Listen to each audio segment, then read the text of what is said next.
a commitment to grow the economy, and the budget will balance itself. Will the budget balance itself this week? Hi, I'm Brian Lilley, political columnist with the Toronto Sun. We all remember Justin Trudeau's famous phrase in 2014, the budget will balance itself. Now, he was criticizing the Harper government, which had just introduced a balanced budget at that point, just as they did in 2015. But Justin Trudeau was saying there was no need to actually balance the budget. Just have economic growth and the budget will balance itself. That's the context of what he was talking about.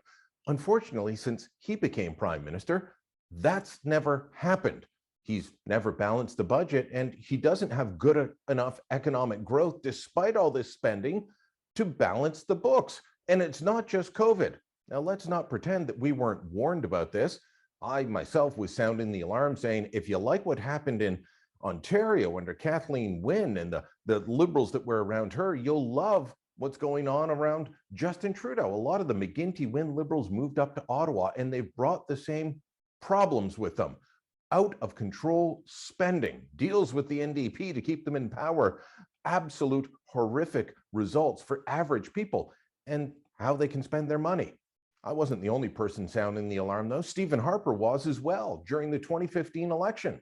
But he'll run he says, a modest deficit, a tiny deficit, so small you can hardly see the deficit. That's what he says. A modest deficit, and only for 3 years. Only for, three deficits, three modest little deficits. Well, those three small, tiny deficits have turned into deficit after deficit after deficit, and Trudeau's never hit the mark. He has overshot his mark time and again.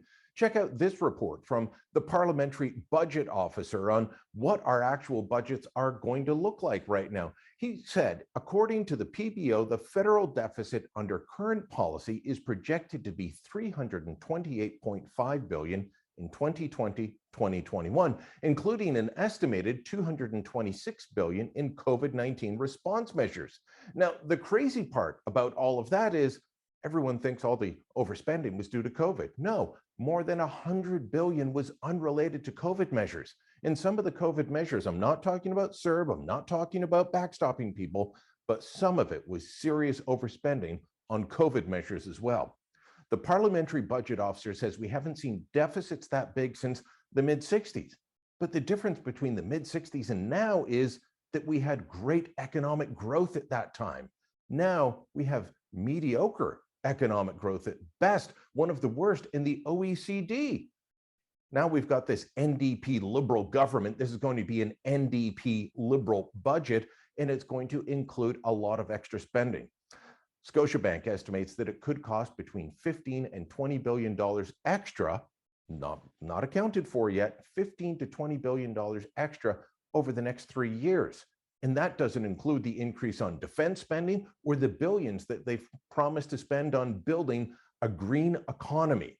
If you thought spending was out of control before, wait until Thursday's budget. Wait until the NDP are in charge, because that's what's going on now. Justin Trudeau has become the first NDP prime minister in this country's history, and he's about to present the first NDP federal budget in our country's history. You should be worried, not only for yourself, but your children, your grandchildren, maybe even your great-grandchildren. Let me know what you think. Drop a line down below. Make sure you share this on social media, and of course, subscribe to our channel.